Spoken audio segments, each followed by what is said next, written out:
All right, Joe Buck, we spoke to him. He, of course, the voice for ESPN and ABC. And when he was at Fox, he called everything. He called golf, football, and baseball. And I asked him, what is the difference between calling golf, football, and baseball? Golf was so different than I thought going in. And you can prepare yourself all you want, but we all fall asleep to it on the couch when we're watching it. When you're sitting in that chair, it's why I have so much respect for Jim, for Mike, for Dan, for all the guys that do it regularly, because it happens so fast, because you're not watching any of it with your own eyes, like live. It's all on monitor. So you're getting information in your ear like, okay, we're going to Spieth on 4. It's his second shot. He's made 2 birdies in a row. And so you do like broadcast news. Let's go to Spieth on 4. It's his second shot. He's made 2 birdies in a row. And, it's a little unnerving to be relying on other people's information. I'd rather make my own mistakes or do my own thoughts instead of just parroting what I'm hearing in my ear. So long-winded way of saying baseball, football, way easier, way slower than you would think compared to golf. But also, how many times have you had to fake that you didn't know what was going to happen to the golfer who is standing over a 20-footer to take the sole possession? Well, that's the thing. Lead? I mean, all the websites, which you find out when you do golf, how closed the community is. And like when Fox showed up and then I'm calling it and it's not Dan Hicks and Johnny Miller, it's like, oh my God, aliens have landed on my TV and I cannot believe they're trying to do golf. Their camera people suck. They can't find the golf ball. We were at Chambers Bay. It was glary. They're the same camera people that did it for NBC. So it wasn't that. Now, the guy in the chair wasn't that good. That's me. But you have to, what you realize is, if you're going to have a TV event and try and build any drama whatsoever, you can't just do live shot, live shot, live shot, live shot. You have to hold stuff to make it build a narrative as to where the thing is going. And it takes a while to get into that too. There's I can see on my laptop that a guy just made birdie, but it's not on the scoreboard I'm looking at. And if it's not on the scoreboard I'm looking at, he didn't make birdie yet. We got to act like he's about to make birdie. So it's a lot of convoluted stuff that's handled better by smarter people. I talked to John Smoltz, and he said that he's not on social media, that he'll maybe hear from his kids about Liar. social. He's got burner accounts. He knows what's going on social media. But do you need social media? Like is it part of your life? No.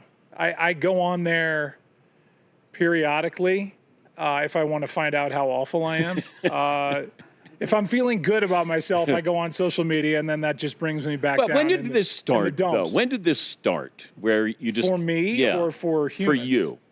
Well, I think I'm kind of uniquely positioned by being the World Series guy and the postseason baseball guy from the advent of social media to now. Now, I haven't done it in 4 years, so I'm out. But I think when you do the World Series and every game is done by local TV announcers, I mean, you can watch it. You could put Cardinals and Cubs series. You put Boog Sciambi's call of a Cubs home run, and then Boog Sciambi's call of a Cardinal home run, and it's night and day. It's yay us, boo them. That's the way you're supposed to do it. He does it for the Cubs. And I think when you show up and now you're getting excited for both teams, the fan bases are like, why is this guy excited that the Red Sox guy just hit a home run? He sucks. He hates my team.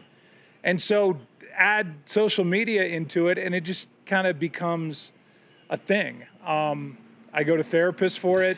I suck my thumb again because of it. But yeah, I mean, you just have to realize, and I told Joe Davis when he took over for me, and he and I have had long talks about it, you just have to be willing to put up with that, knowing that that's just part of the job.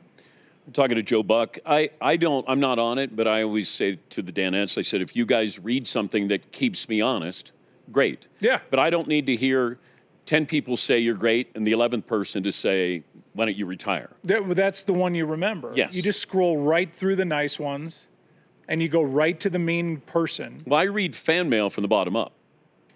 Because if it says sincerely, chances are it probably started nice. But Right. if it said, hate you or F you, and okay, no need to go up top and read it. No, I'm pretty much to the point where I won't open it if there's no return address on it, because most of the time they want something sent back. Yeah.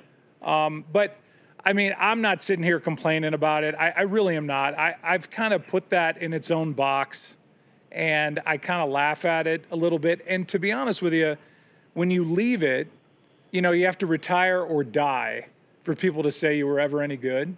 And so I haven't died yet, but I've retired from baseball. And then I did one Yankee game at the beginning of the year, and it's like becomes viral where, oh, Joe Buck's doing baseball again, thank God. But I was like, where the hell were you people for 24 years? So it's just, it is what it is, and you have to just kind of take it.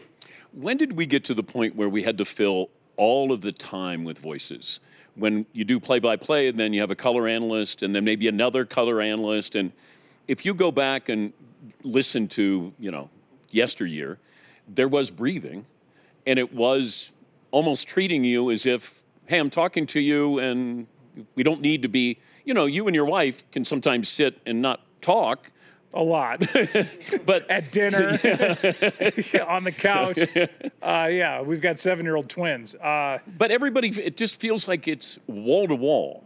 Yeah, I agree. And I think it should be really the reverse.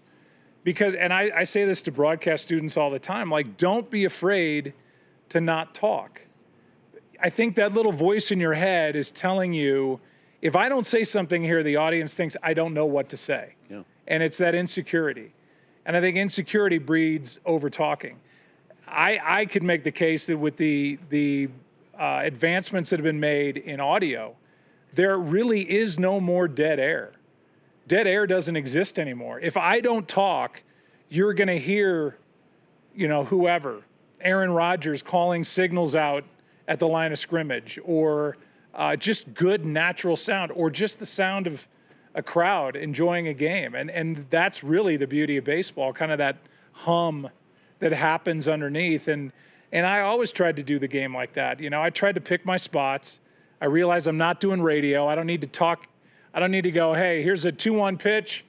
So-and-so rears back, lets it fly, swinging a ground ball to short. Jeter goes in the hole, backhanded stop, long throw, bounces it to first, dug out by the first baseman, 2 out. I can just go Jeter to his right, 2 out. That's how I always tried to do a game. Because that's how I would want to listen to it. But my favorite announcer of all time is somebody that most people don't know. It's Ray Scott. Because my dad used to work with him. But he was economical. Yeah. And it'd be Packers against the Bears, and he would say, star, dollar, first down. Yeah.